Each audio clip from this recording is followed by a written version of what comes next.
ఆరా Mastan influence అయ్యాడు. ఆరా మస్తాన్ ఎవరి కోసమో పనిచేశాడు అనేది మీ పైన చాలా మంది చేస్తున్న అవునండి. విమర్శ. బాగా బాగా ప్రచారం జరిగింది వైఎన్ఆర్ గారు.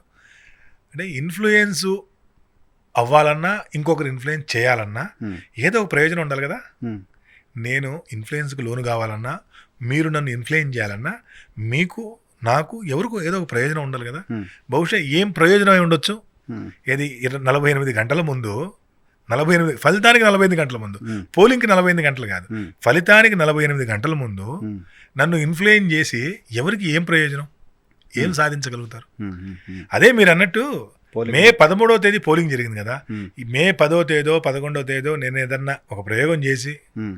మీరు చూశారు చాలామంది ప్రశాంత్ కిషోర్ లాంటి వ్యక్తులు కూడా 4 సార్లు వైఎస్ఆర్ కాంగ్రెస్ పార్టీకి వ్యతిరేకంగా మాట్లాడారు. హ్మ్. 13వ తేదీ పోలింగ్ అయితే 12వ తేదీ 12వ తేదీ రాత్రి 8:30 గంటలకు కూడా ఓ యూట్యూబ్ ఛానల్లో కూర్చొని ఈ రాదు రాదు రాదు అని చెప్పారు.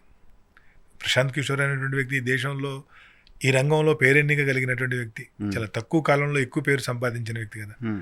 మరి అటువంటి వ్యక్తి ఇవన్నీ వదిలేసి వచ్చి ఒక యూట్యూబ్ ఛానల్ ముందు హ్మ్. సుమారుగా ఒకానొక సందర్భంలో 300-400 ఛానళ్ళలో ఆయన వార్త ప్రసారం అయ్యేది దేశంలో. హ్మ్.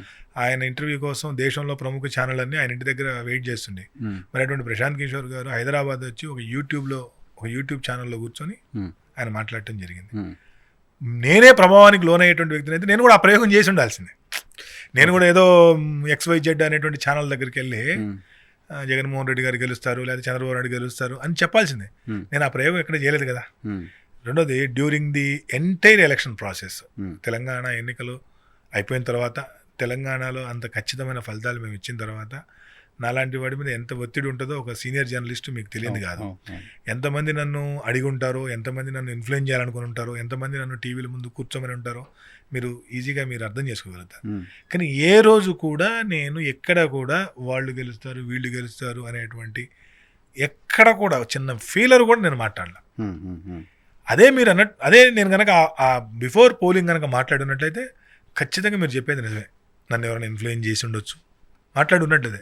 అక్కడికి వస్తాను. దానికంటే ముందు అంటే ప్రశాంత్ కిషోర్ ఎవరినో ఇన్ఫ్లుయెన్స్ చేయడం కోసం మాట్లాడి ఉంటారు అనేది అసలు అనుమానం ఏముంది? అవునా? 100%. హ్మ్. దాంట్లో డౌట్ ఏముంటుంది అసలు? మీకేమన్నా ఎవరు మాట్లాడించుంటారు? ఎవరైనా మాట్లాడి ఉండొచ్చు. నేనేమి వాళ్ళు వీళ్ళని నేను చెప్పలేను. కానీ అంటే ప్రశాంత్ కిషోర్ క్లియర్గా 13వ తేదీ ఉదయం 7 గంటలకు పోలింగ్ స్టార్ట్ అవుతుంటే 11 గంటల ముందు రోజు రాత్రి 8 గంటలకు కూర్చొని వాళ్ళు ఓడిపోతారు వీళ్ళు ఓడిపోతారు అని చెప్పాల్సినటువంటి అవసరం ప్రశాంత్ కిషోర్కి లేదు కదా. ఎందుకంటే అదే ప్రశాంత్ కిషోరే కదా అక్కడ వైఎస్ఆర్ కాంగ్రెస్ పార్టీ గెలుపులో కీలకంగా పోషించింది. ఈ నవరత్నాలు వంటి పథకాలని రూపకల్పన చేసింది. ఈ డైరెక్ట్ బెనిఫిట్ ట్రాన్స్ఫర్ స్కీమ్స్ ద్వారా విపరీతమైనటువంటి ఓట్లు రాలుతాయని చెప్పి ఆంధ్రప్రదేశ్ ఆనాటి ప్రతిపక్ష నాయకుడు ముఖ్యమంత్రి అయినటువంటి జగన్మోహన్ రెడ్డికి సలహా ఇచ్చింది కూడా ఇతనే కదా. మరి అదే ఆయనే వచ్చి దట్టు ఏ XYZ అనేటువంటి నేషనల్ ఛానల్స్ ముందు కూడా కాదు, యూట్యూబ్ ఛానల్కి వచ్చి కూర్చొని అతను చెప్పాల్సి దాంట్లో మీకేమన్నా ఇంకా అనుమానం అక్కర్లేదు కదా. కానీ ఆయన చెప్పిన నంబరు అయింది కదా, దారుణమైన పరాభవం జగన్మోహన్ రెడ్డికి ఉంటుంది అన్నారు. ఓకే, ఫలితం నిజం కావచ్చు వైఎన్ఆర్ గారు, ఫలితం నిజం కావచ్చు, నేను కాదనట్లా.